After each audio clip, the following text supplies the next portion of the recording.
Hopefully there's someone to say. So one will become. Are we going? All right. Thank you. Thank you everyone for coming, and thanks Earth Day for having us. Thanks to you for coming. And thanks Earth Day for the support in general for the project that we're talking about today, and the company that I'm running. I'm Matteo Petrelli. I'm the co-founder of CO2oons. And 2 days ago, we announced the company here at Earth Day Pavilion. It was very exciting. A panel that was very fun because we had like music, raps, very cool guests. But we have at least panelists that are as cool today. So I think, in fact, like one of the first things that we have to do is to maybe do a tour around the table to introduce ourselves. We have two people remotely that unfortunately we can't see, but we know they're there. And so yeah, why don't you guys introduce yourself for a second? So maybe if I go first then. So my name's Steve Wallace, and I look after official institutions for Polygon technology. So Polygon technology is a layer 2 Ethereum scaling solution. So we're very much blockchain infrastructure.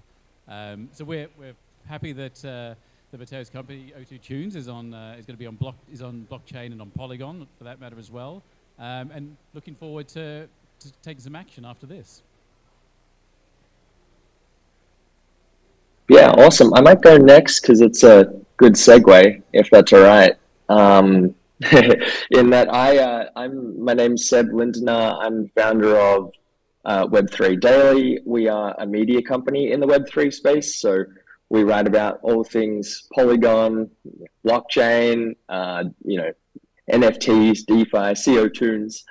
And our real mission is to onboard more people into the world of Web3 and to excite them about the future of blockchain technology by writing about the news in a way that normal people, just everyone, can understand.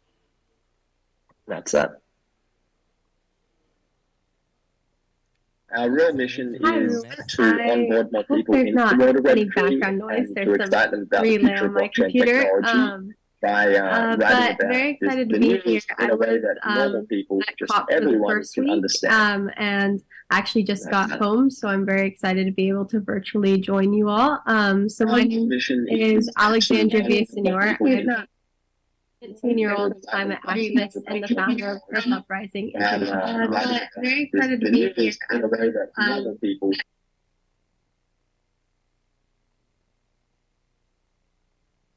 My mic's not working anymore. I think there was a little issue with a delay. I don't know if we were able to, if we have to do the introduction again, or. Oh, I have to just keep going. It's telling me to keep going. All right, well, thank you very much, guys. And I think it's, first of all, like, two things that we're talking about today and we're announcing today on our side with the company. One you mentioned already is our partnership with Polygon, which is very exciting for us.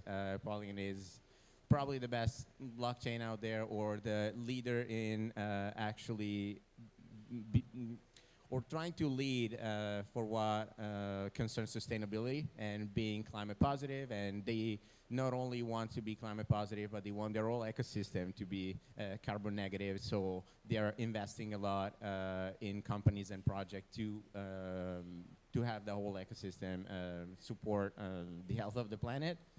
And us with CO2oons, that we will drop our first NFT collection in Miami on December 1st on Polygon, and so we will talk more about that later. But I think that, like, briefly about CO2oons, I think that we started this brand, as we announced 2 days ago, to find new ways to reach a broader audience when it comes to talking and educating about the climate crisis.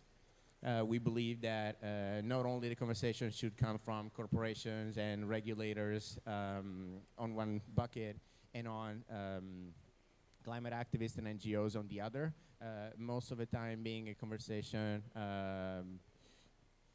maybe in a motivated way, but still coming from anger and frustration, sometimes from hope, but never from something that can excite you and entertain you, which is something that we are setting up to do, is try to reach people by making them desire to discover more and making them active and go out and discover more. But also what we want to do with CO2oons is facilitate the conversation and put at the table different players so that we can all create a community, but not that it's siloed in different verticals.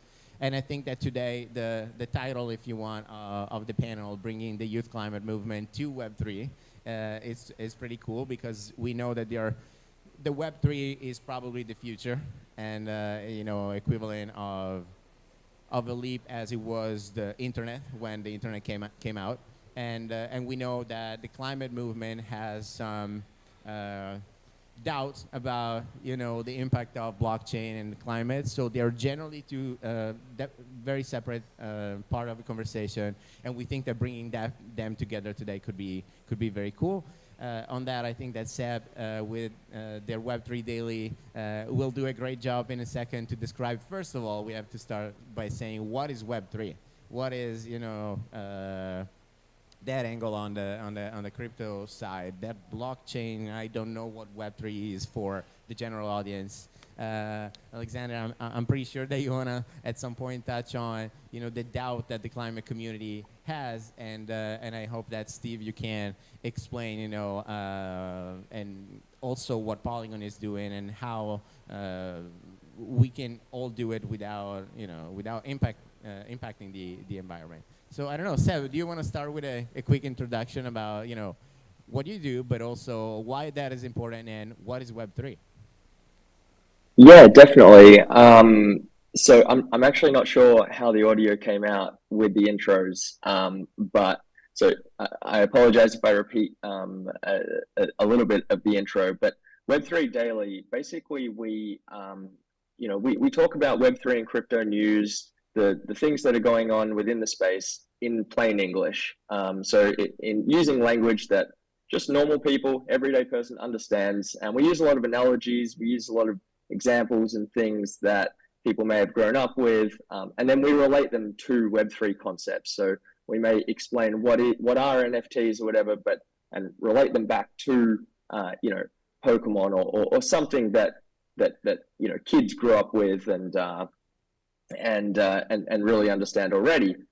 Web3 itself, you know, is kind of, we talk about it as like the third phase of the internet. So the first phase being read only, you know, you've got these websites and you're it's really one-way interaction. You're just engaging with it as a reader.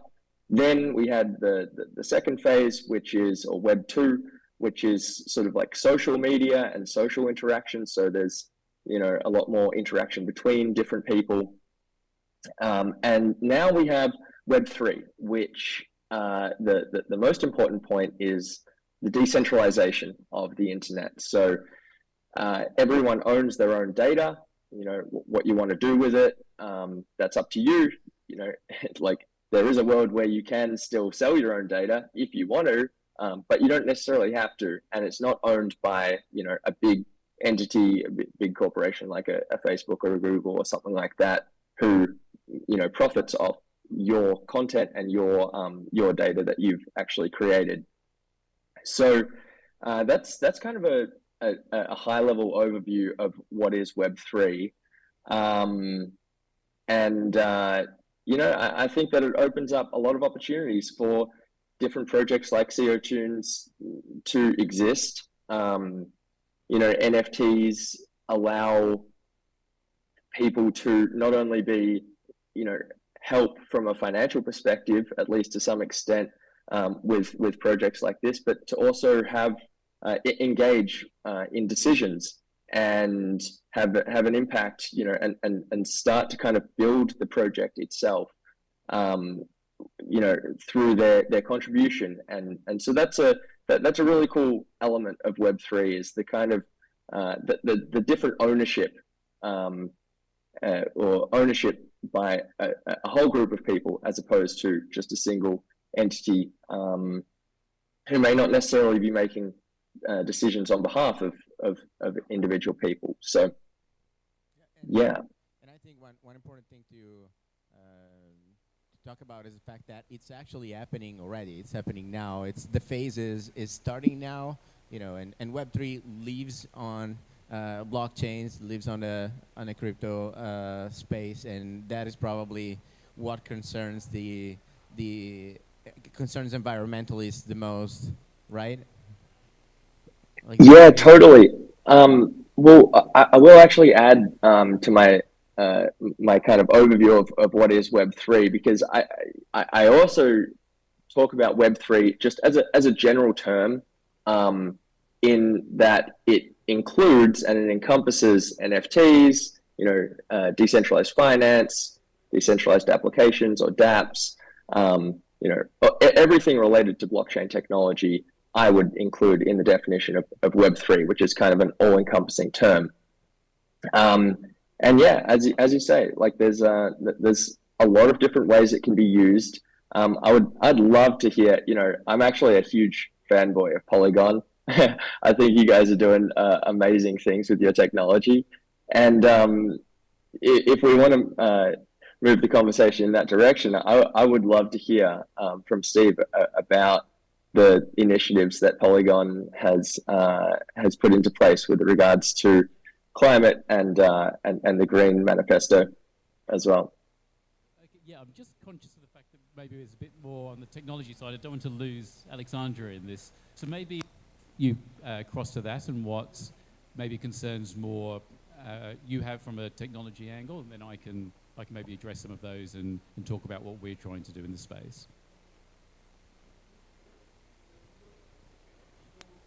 Yeah, sure. I can jump in there real quick and say, well, first of all, I think that within the youth climate movement and the youth movement, there is a lot of misinformation about blockchain technology and Bitcoin and crypto. And so coming from the youth activism space, I've done a lot of organizing with Fridays for Future and with my organization Earth Uprising. And what I found is just how there's a lot of people who just don't really understand how this technology works.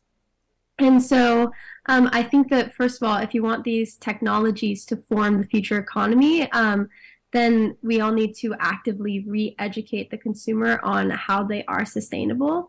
And I also think that you need to be technology communicators.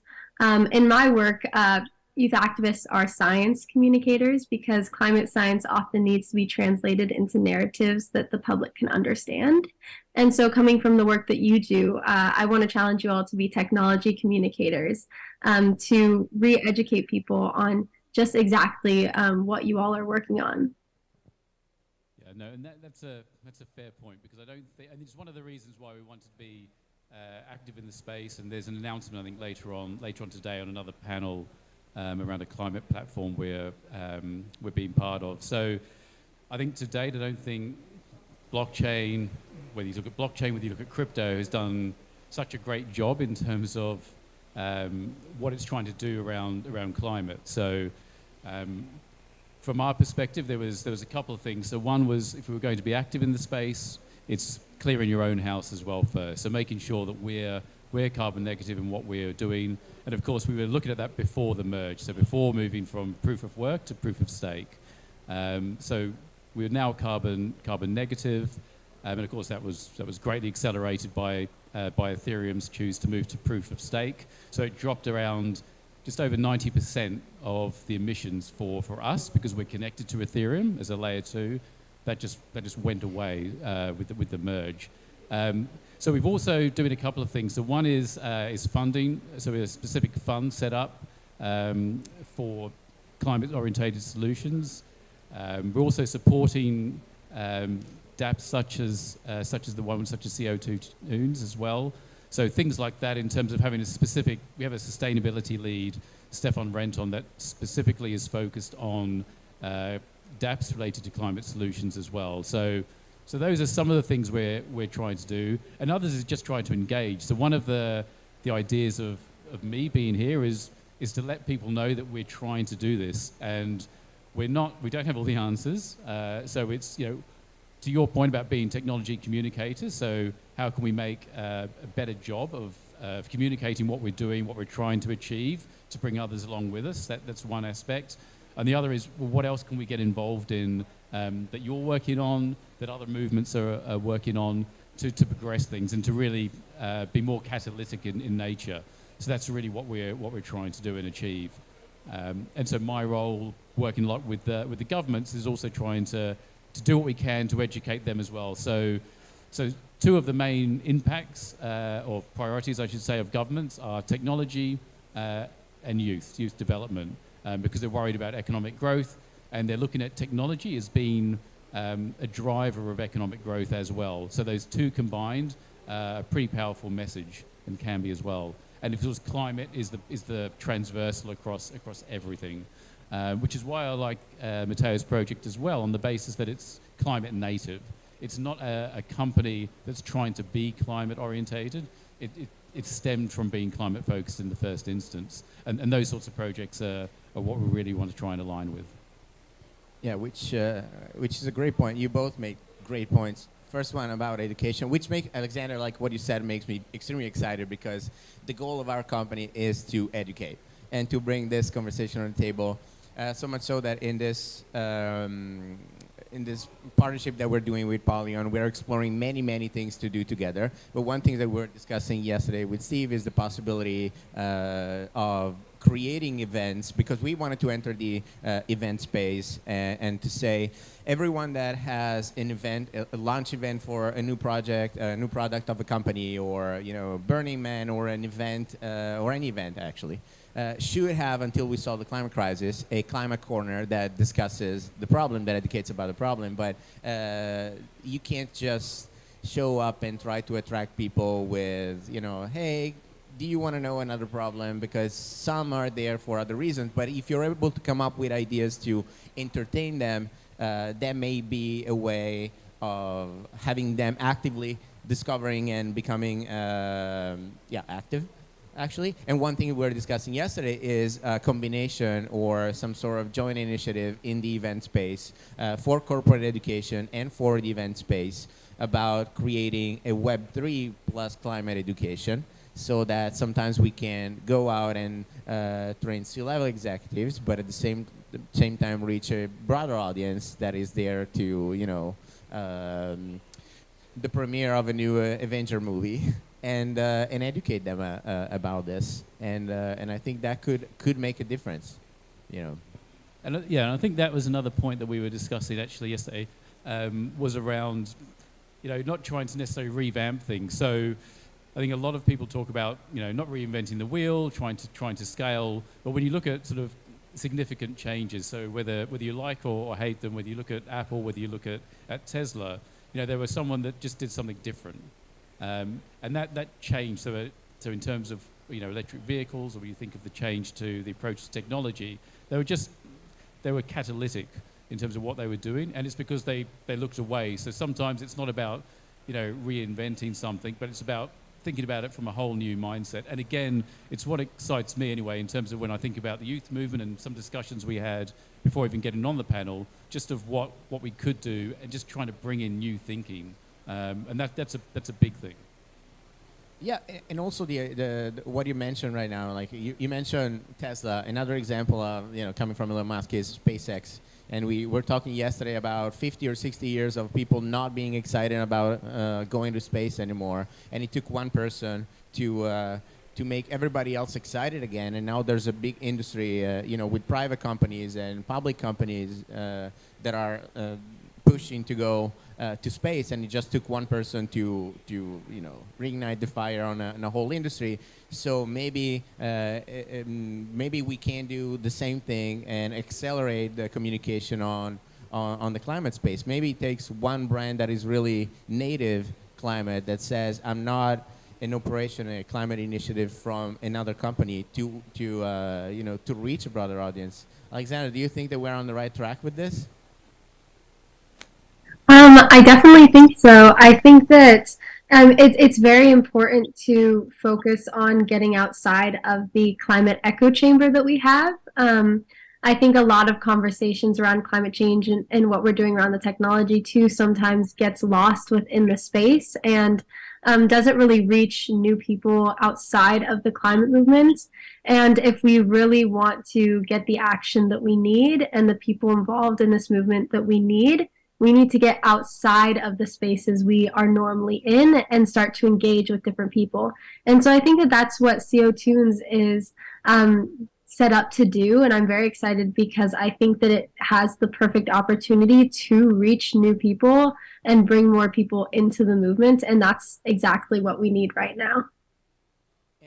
And the idea is that we want to do that and look at companies and look at the general public and educate them. But at the same time, what we would like to do, we are a fan of looking at the past, but also at looking at the future, at least with CO2oons, because we believe that it's a climate company, but it's based on technology or embraces technology. So that's why we're looking at Web3, and we're, you know, talking with Seb about, you know, help us in the education about Web3 and maybe Web3 about Web3, for example, education towards the climate movement, and Seb, maybe we can explain how also on our Discord channel that we just launched 2 days ago, there's going to be a general area where we are going to talk about the brand and talk about what we're building in the community. But then there is going to be a section for climate conversations, from, you know, active conversation between activists that can be there and communicate,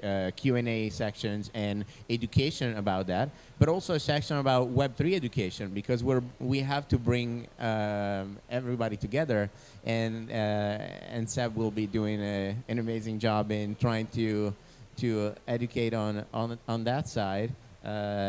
Also because we believe in the potential of Web3 and what it can do, and the ability, for example, of Web3 to put together community and empower community. Seb, you were talking about the centralization and ownership. Maybe, you know, NFT and communities are a good example to make. But if people and activists, for example, do not know what NFTs are, they're never going to be part of the community that they have to be part of. Yeah, so true, you know. So I really truly believe that there's kind of two things that are going to bring the sort of mass adoption of Web3 to the world. The first one is the education side. You know, in order for people to invest, you know, their time, their money, their resources, energy into projects related to that they could be related to the climate movement, or they could be related to anything.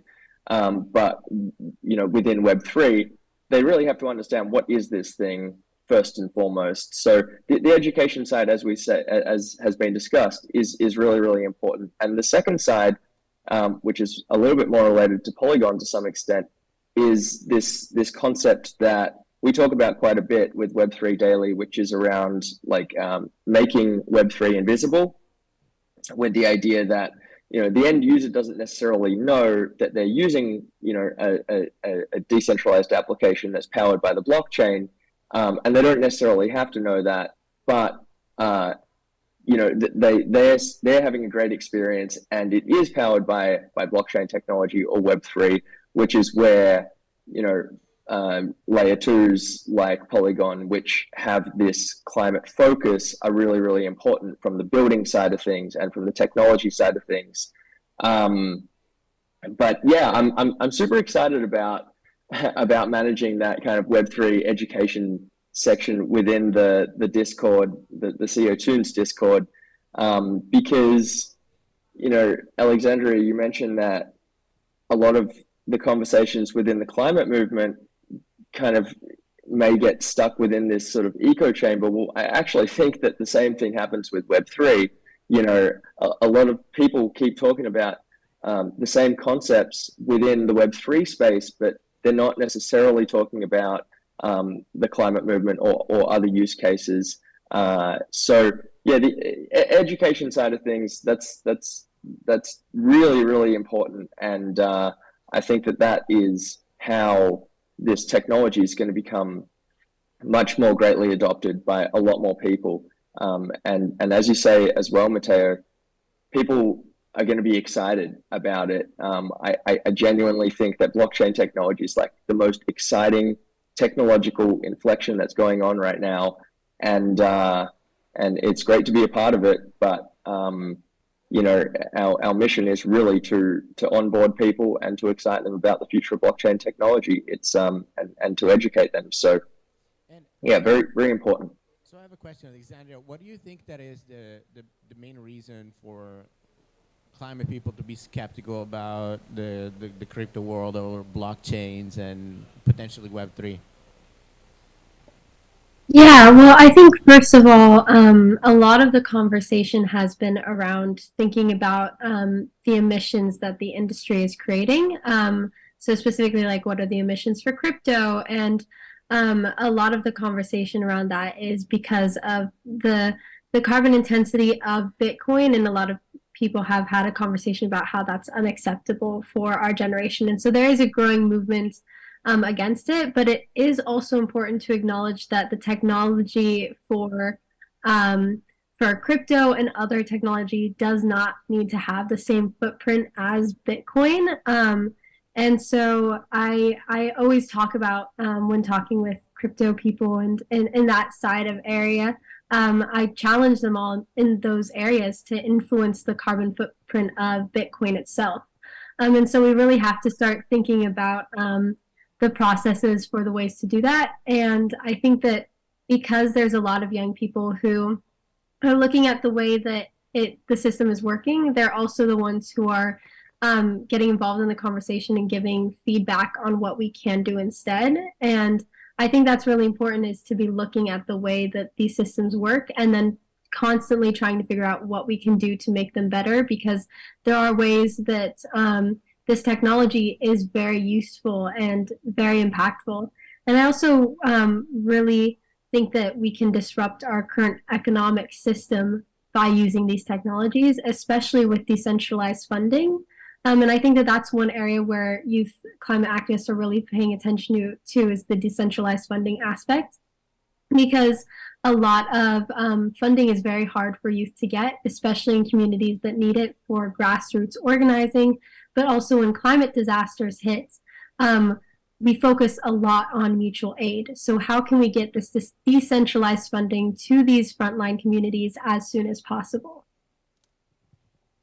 So I guess, yeah, on the back of Bitcoin, I mean, that's why we're on Ethereum as well. So Ethereum, given that it has moved to proof of stake, it has moved, dropped just over 90%, as I say, of its emissions, and us, by being a layer 2 and connected to Ethereum, that's dropped our scope 3 greenhouse gas emissions as well. So we are looking at other things, so that maybe others aren't. So when you look at some of the categories of scope 3, and one of them is around telecommuting, so in terms of employees, and some companies will say, okay, well they're now 2 days a week, employees are working from home, that dramatically drops our emissions because they're 2 days at home. But at the end of the day, and when we all work remotely, by the way, at Polygon, so for us, we're looking into that. So there's still, of course, emissions because just the fact we've moved location from an office to a home, there's still an emission trail there, right, for us. So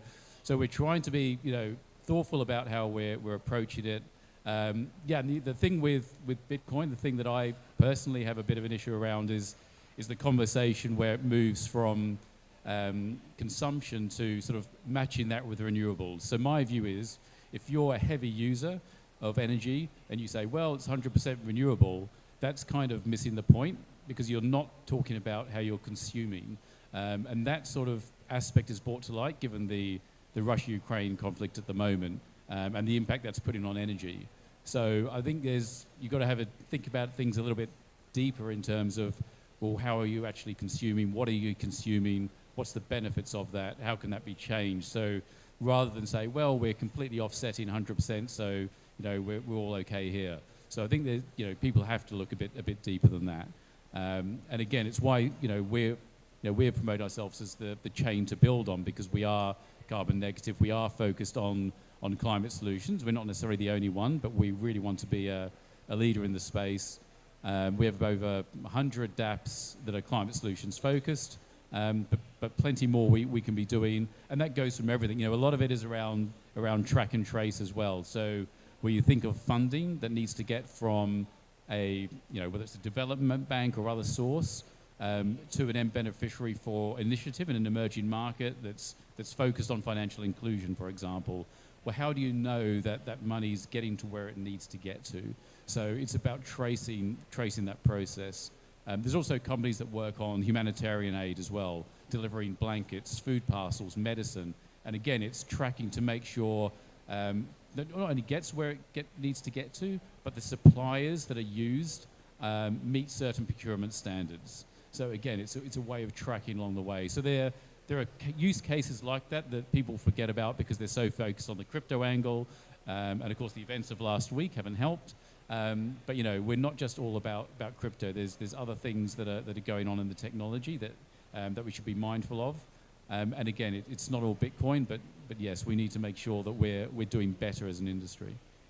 Yeah, but also because, as you mentioned, a few use cases, but or advantages, like the potential of the blockchain technology and what we can do is infinite. It can, and so it's something that we don't have to run away from, but actually the climate movement that is now trying to reach more people and trying to make a bigger impact needs to take advantage, at least in my opinion, of all the possible avenues and platforms and technologies that can actually make an impact.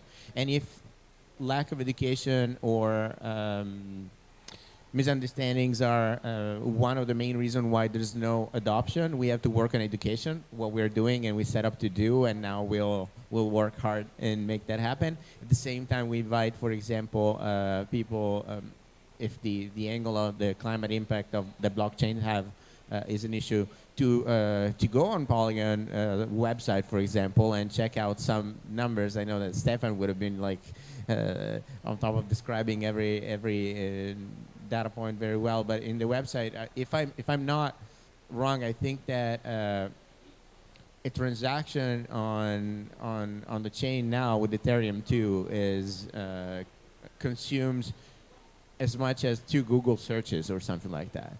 So I mean, and then there's the offset put on top of that to go carbon negative. So what I mean is there's a misconception about how much we actually consume on the blockchain, or in case on Ethereum, on Polygon. And every one of us uses Google many times a day, so, but we don't often purchase NFTs, not as often as on Google. So we should, rethink that as well. I believe, you know, that. And this is also another thing I want to talk about, because we talked about all the possibilities that blockchain creates, or Web3. I think the one we didn't explain extremely well, and which I'd love to do, so that then I can also talk about our NFT launch that we're doing together in Miami the 1st of December, is about the potential of NFTs for creating communities, and the power of a community that has people that have voting rights and that have the possibility of impacting a brand potentially. And that's the reason why, even if we are a brand that is a climate brand, we are not an NFT project or a Web3 company. We believe that creating a community around NFTs is the first step, because when you have a community that is empowered to make decisions, then it's more active and more strong. I don't know if Seb, you know, because these guys are great. When they write to you, you want to read. You know, they really talk in the right way, and they have done something very smart, because they put together a dictionary, if you want, of the main words that you use in Web3, so that people can just click and go and see, which is a great idea that, Seb, I'm going to steal and do probably, or with the help of some climate activists for the climate space, if it doesn't exist, to facilitate a conversation. But Seb, what is an NFT? Yeah, awesome. So an NFT, short for non-fungible token. So it's basically cannot be replicated. It's on the blockchain. And as you say, there can be utility associated with it. So for example, you may be purchasing a unique piece of art or something like that, or a character, in the case of CO2oons. And oftentimes, or especially these days, there's some sort of utility associated with that. So that might be access rights to, you know, some particular membership, like you know, special access to events or things like that. Or it might be the ability to contribute to some sort of decisions, and to have your input, you know, have voting rights on different decisions and things like that. I actually am quite interested. I might throw the question back at you, Matteo, if that's all right, which is, you know, I'd really love to know how CO2oons is thinking about NFTs and the utility and the plans for the future of the utility related to the CO2oons NFT drop. Yeah, so the idea is that we want to, so there's a short-term vision, and then there's a big master plan, you know, if you want. But I think that the first thing would be to start from creating a community around these NFTs, have everybody step back. CO2oons, we created this IP. These are cartoon characters, you know, the cartoons of the CO2, and are these little monsters that survive the effect of climate change, if you want, in a near future. So all these monsters divide in different groups, the ones that, you know, have their skins that light on fire, that were able to survive high temperatures, the ones that are flying in the air, where the concentration of CO2 are higher, so they're always toned, and, you know, and the ones that live in and out the water, where the city was submerged, and so on. And these characters, that's why we say they're climate native. The brand wants to be climate native, because every operation that we will do, every project that we will do, will be based on this IP of monsters that have embedded in their skins, in their characters, the effect of climate change. So we'll make any conversation that happen after about climate change. And we want to use this IP to create many things, including educational programs with schools and corporations and events. We want to enter the entertainment space and do cartoon for kids, so that we can also have a target audience that is difficult to reach, because generally you can scare kids if you talk about the future in you know, in a dramatic way, but we can do animated movies and so on. And Seb, what we want to do is release 10,193, and I will get back to why 193 NFTs. There are characters. Every character that will ever be used in a story or a product that we can do with a brand or anything else, and we want people to own it. And when you buy an NFT, you can connect your wallet and have access to a different part of a platform where you basically can help us create the story of that character. And then the community can vote on which are the favorite characters and the ones that will make it on products and movies and so on. And that is the beginning of us creating a community that starts thinking and feeling that they have a voice, even in influencing the narrative of the brand. What we want to do, and I'll go back to the 193 because we have a very interesting feature, but we'll talk later about it. What we want to do next is to, as the brand grows, the goal would be to become, I use an example, it could be a little radical, but not radical, but extreme, but the Michelin star, if you want. The Michelin star for a restaurant. You don't need a Michelin star to have a good restaurant, but you want to have a Michelin star because you know that validates your brand. So what we hope to do is to have a community that grows and a brand that grows so much that then, you know, the Nikes of the world or any other company that have a product wants to have one of our monsters associated with their brand, because that means that their community, that our community, gave an approval to the fact that they're actually good company, clean companies, or that the initiative is an actual clean and green initiative. And what we think the community will do is we'll be empowered to decide which brand we will associate it with. Other things, for example, as a brand, what we're doing is having, and we're setting up and building different revenue streams, but every thing that we will do, because we are a company, because we believe that we need to be a company in order to attract funds, in order to make investors excited, and to have the opportunity to grow the brand to something that actually gets to reach the mainstream audience. But everything that we will do on a revenue side will give back to NGOs and organizations that will do something for the environment. And those organizations needs to be decided by the community, or to suggest by the community and discussed by the community. And so I think that these are the first few steps, if that makes sense. Does that answer the question? That was a long answer.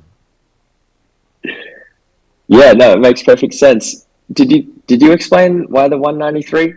I will do it in a second. I want to first. Oh, okay, cool. Alexander, do you think that this way to go, like, and having a community deciding, you know, which NGOs to give back, and the community deciding what the characters, you know, are on a personality level, or which brand we associate ourselves with, or do operation of co-marketing, co-branding? Do you think that that is something that they could embrace and like and push? Yeah, well, I think in terms of, well, the Michelin star, so to say, I think that with that, there's a really great opportunity to push businesses, companies, NGOs to continue to try and be better, to continue working on their climate action, to continue to work on their sustainability, because they want that approval from CO2oons. And so I think that that is a great way to really put pressure on those companies. And that's something that youth are always doing, is putting pressure on groups to continue to do better. So I think that that's where I see a lot of synergy, is on that aspect for sure. Oh, that's great. Steve, do you have anything to add? Well, I was going to throw back to Alexandra, and also, I guess, to Seb as well, because I was thinking as well about community and action. We've talked about, you know, effectively the need to make, well, both industries. So when we think about Web3, so that, you know, the general public doesn't need to know the ins and outs of Web3, they're just experiencing it, they're getting the benefits of it. And then, you know, you could argue the same for climate, that it's not a thought, it's integrated, it's part of what you do. It's why would you do something else? So I'm trying to think though of what, what actions we can do, so how we can help the youth movement as well, because it's something it was actually something that got asked of me earlier. It said, what are you doing with the youth movement? What are you doing with youth? And I'm like, I don't know. We've got these, these dApps, we've got this work that we're doing on climate, but we haven't, to my knowledge, specifically engaged with the youth movement. So is there something we should be doing with you? Is there something we should be doing combined with you, Seb, and Matteo, to try and move things forward and show that that collaboration across various industries to move the climate agenda forward? Yeah, well, I think that, sorry, I'm losing my voice from cough. So sorry if I sound a little raspy. But I think that just including youth in the conversation, so bringing youth on board, whether that's through advisory councils or other aspects to really get the youth voice heard, because youth really have a different mindset and also different experiences that really inform the way that we organize and we communicate. And so I think that cross-cultural conversation is really important. And then also funding youth climate movements, bringing young people into the conversation and giving them resources to continue to organize so we can continue working in both of our spaces with a lot of that synergy going on. Yeah, I was just going to say, Seb, what do you think? I mean, in terms of, you could set up some sort of advisory board between the youth movement with Web3 Daily, and then with us at Polygon as well, and how that feeds into what you're doing at CO2oons as well. So I'm just trying to think of getting everyone on page, because one of the ideas, or one of the, I guess, the tenets of what we're trying to do at Polygon and we operate is very much community driven, open source, transparent, and it's all about, everyone's got to learn, right? You learn more, not less. So the idea is, we've really got to get everyone on the journey, and how can we help each other? Because when you cross industries, there's certain things you gain from each other, and working together is much better than working in silos and in a vacuum of our own industries. Yeah, and I think that one of the things that we were discussing about, corporate education and the event space, and setting something up together potentially to go out and sell a package that to companies and to groups, and say, okay, here you're going to learn about Web3 and climate and how they can, how your executive knowing or people knowing could actually change things, and having everyone following Alexander's suggestion, having climate activists helping setting up the tone and the things that we have to communicate, and have them involved in how we set up that thing. And people like Seb and the explanation about Web3, and companies like ours that wants to make it fun and shows up with monsters and bring the Pixar of and the Google tone of the 90s to the conversation, and Polygon obviously could be a good winning team to approach something like that. That is an idea. But Seb, now I'm gonna talk about 193 NFTs that we're launching. Because one idea that in our strategy of creating this community, we're gonna launch our 10,000 NFTs or the drop in February. But before that, and as sort of homage to the countries that are more active, or that here at COP actually signed the Paris Agreement, we decided that the first 193 NFTs that we're dropping, that we will drop the 1st of December at a launch event that we have in Miami during Art Basel, is going to be, they're going to be these 193 characters. They're very rare. There will never be a character like that. And it's in their background, they have a flag of each one of the countries that signed the Paris Agreement. So what we want to do is to honor those countries that have done that first. And to all the owners of this token, we will then airdrop a second token a few weeks after, that there will be dynamic NFTs, and inside of the NFT, we'll have the real-time data, if you want, about carbon emissions, about and how the country is doing and operating, about trees that are planted, and so many others. And so we believe that that can also become a new way of creating a conversation and looking at how countries are doing things, and just give it a go to many other ideas. And that is when we want, you know, our community to support and suggest more. But yeah, that's the idea of the 193. I love it. Yeah, as soon as the drops open, I'll put a bid on the Australian one. That's for sure. Well, where else should we go with this? Because we made it a fireside conversation, a fireside chat, which is amazing. Is there something else we want to touch on that you guys want to feel like talking about? Otherwise, we ask if anybody has a question.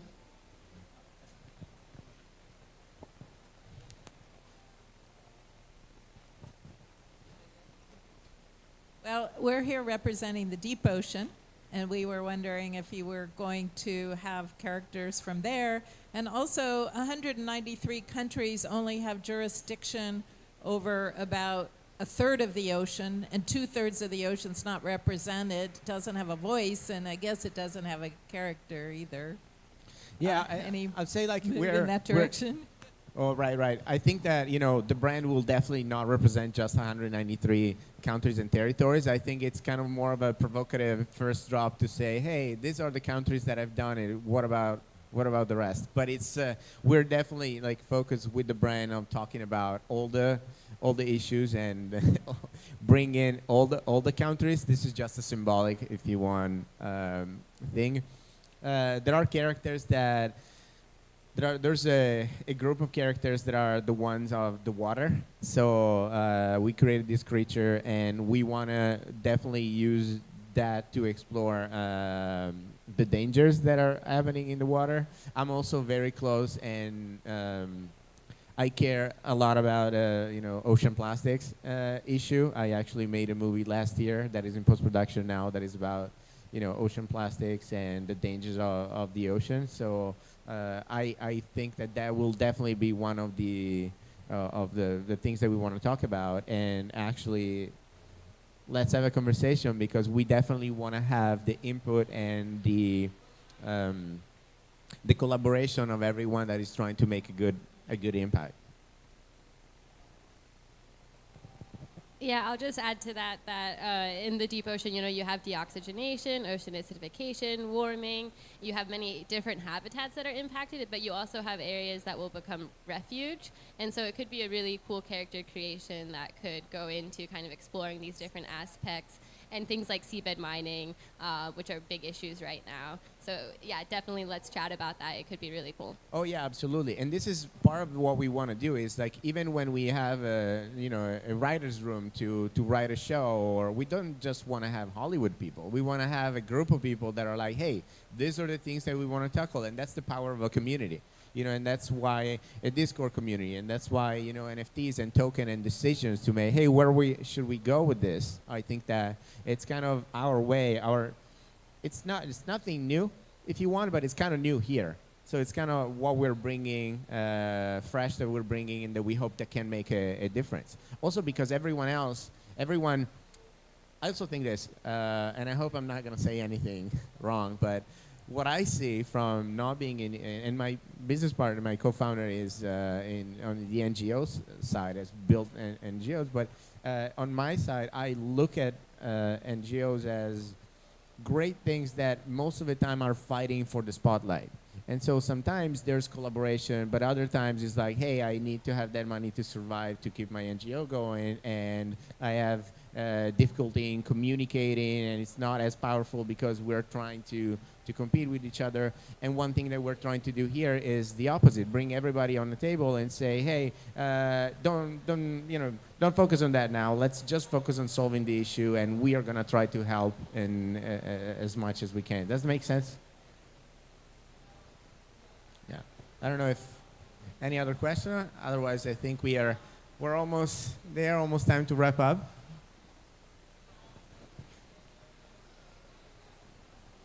Well then, Steve, Alexandra, Seb, that was great. I think we should have like many more of this, and we should gather around the table and see how we can actually do something together and, you know, tangible that we can start working on. Well, thanks so much, everybody. Sounds great. Thanks for having us. Okay, thank you. Thank you. Bye.